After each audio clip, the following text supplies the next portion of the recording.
So Kenny Pickett, let me start out with this, and we'll throw the number out here.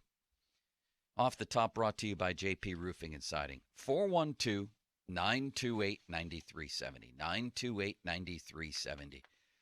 We have no idea, none of us, where this career is headed. It could be headed to the Hall of Fame, like some, like the select few. It could be headed to being replaced by as early as next year. Some careers go that way. Hell, it could be as early as being replaced next week. Next week. I mean, some careers go that way of first round. I don't have to go through the laundry list of first-round quarterbacks in history. Someone busted. Many have busted. Many have busted. I would say most have busted, actually, if you took all the first-round quarterback picks from NFL history. We have no idea. So why don't we make our best guesses, and why don't we start with this, Ron? If I told you that Kenny Pickett was going to be Joe Flacco for his career in Pittsburgh, would you sign up for that? In a minute. Folsey? 1,000%. He won a Super Bowl. He won a Super Bowl. Well, that's true, but you wouldn't sign up for Trent Dilfer's career, would you? No, well, the Super Bowl's hard to come by, man. You know, you're going to guarantee me one of those. I'd like to think he'd be better than Trent Dilfer because he had one of the great defenses of all time, Trent Dilfer did. But you're promising me a Super Bowl in the next 10 years, 15 years? That's hard to turn down. I agree with that. They're so hard to win. Look, Ben hasn't won one since '08. I agree, but I don't think simply a Super Bowl win justifies a career.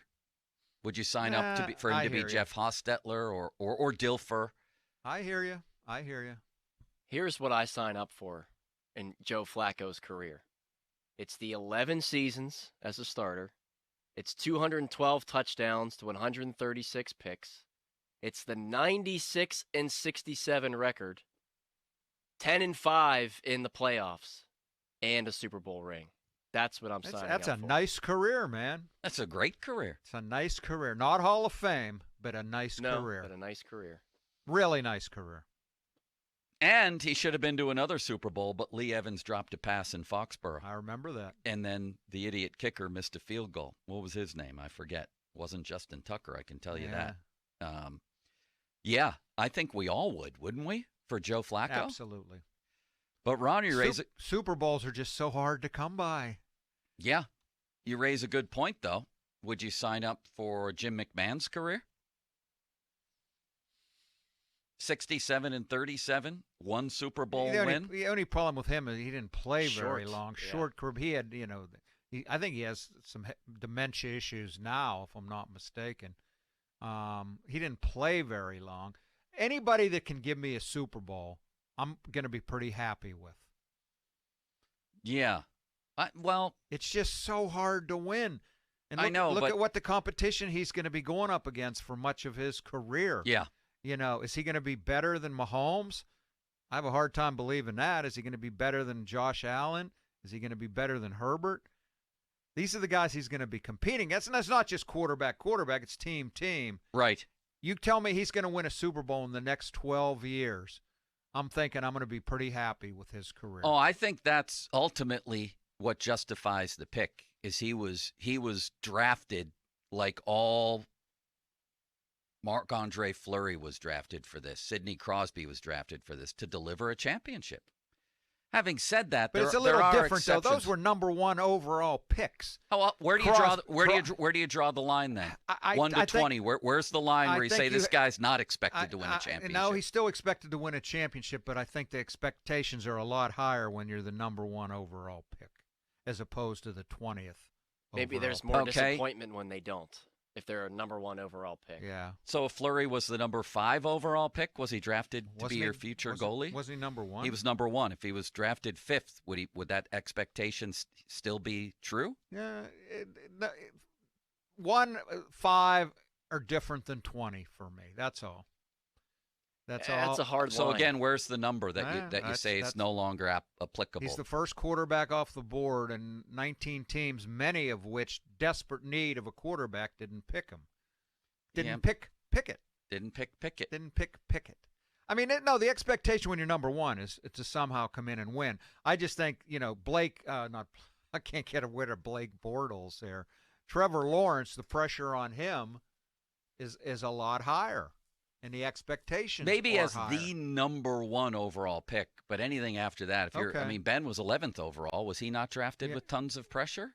That's he's closer to Pickett than he is to a number one pick. That's a good point. But I just mentioned, because you mentioned Fleury and Crosby, they were both number one overall.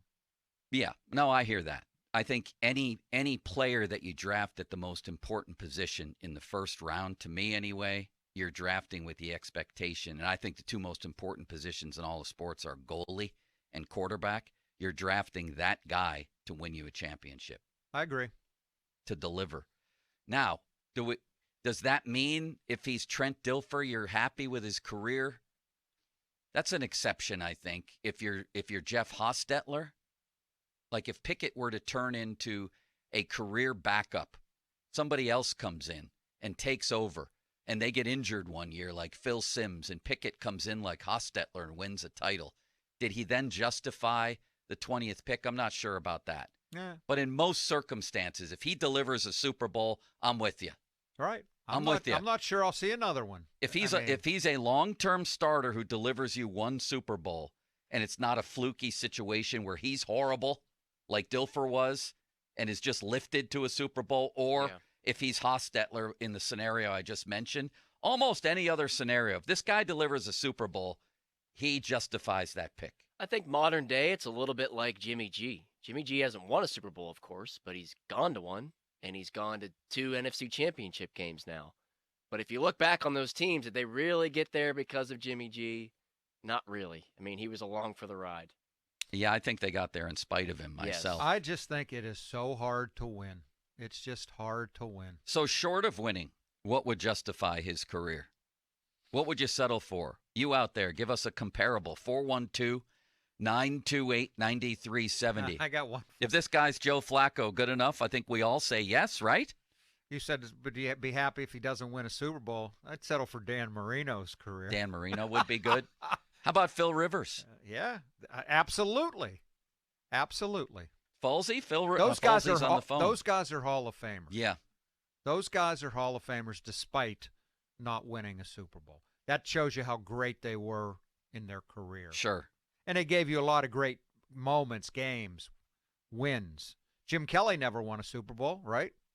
Right, but he got to 4. He got to 4, but he never won one. He never won one. Rivers never even went to Marino one. went to 1. I know. Marino, you obviously sign up for. Yeah, in a heartbeat. I think Rivers and people of a little bit lesser ilk. How about Matty Ryan? Would you sign up for his career? Would that be good enough? He's got numbers that are on par with Rivers. Yeah, I think so. He's had an outstanding career. Would you go for Matt Ryan's career? He was in the Super Bowl against New England, right? Yeah, I would want want him to 28-3 lead. Right. I would want him to win maybe a little bit more. But, I mean, the numbers. He put up some ridiculous numbers. Matty Ice? Yeah. He did. I mean, it helped to have Julio Jones for all those years. Yeah. But, I mean, who knows what Pickens maybe George can be. Pickens will be that guy. I'm thinking about if I would sign up for a Matty, if that would, I guess it would have to be. I mean, you choose a guy in the first round, and he has a career where he goes 121 and 104, has seasons of 11, 13, 13, 11, 10, has a lot of losing years in there. But if he turns out to be that, you can't say you made a bad pick, I guess. No. He was the MVP of the league, Matt Ryan, in 2016. There you go. You want to give yourself chances to win and be a top 10 quarterback, I think. Be a top 10 quarterback and give your team chances to win. Yeah, and be a legitimate Super Bowl contender for multiple seasons. Chances to win. Yeah, that's what I mean. So much of it, as you mentioned, Matt Ryan on losing teams, so much depends on the guys around you, too. Pickett could be great, and the defense could be bad, or, you know what I mean? Yeah. It depends on. But there's not many examples of great quarterbacks who never got a shot in their career, who Ryan never at least got there or absolutely. got on the verge of it. You mentioned Ryan had some losing seasons, He did. too. Yeah, Pickett Ben might have one right away. Ben never had a losing season. Right. For what that's worth, but he never did. Well, part of that story is just what you mentioned. He had good He players mostly around had him. really good teams, Right. including walking into a great team. He walked into a great football team, which is, but having said that, Ron, I think people look back on Ben's rookie year and actually shortchange him, like he turned around and handed off to Jerome Bettis all the time, which was absolutely not the case. You go back and watch some of those games his rookie year, and you tell me Tommy Maddox would have done the stuff that Ben was doing late in games. It's weird because kind of even as a rookie, a lot of his value was the same as when he retired. It was winning late in games. He just did it in a different and way. also making plays that nobody else could make. That's what I'm saying. You know, I mean, just escaping and making plays. He did it in a different way. He had the knack from the very beginning. Jacksonville, when my kid was born, that night, the comeback against a great Jacksonville defense, by the way. He did the same thing to Dallas, to Bill Parcells that year. But it also helps that he didn't walk into the expansion, Cleveland Browns or something, But that's the it factor we always talk about. The ability to walk into a fourth quarter down by a couple scores and find a way to win. My sense is that Pickett has the it factor.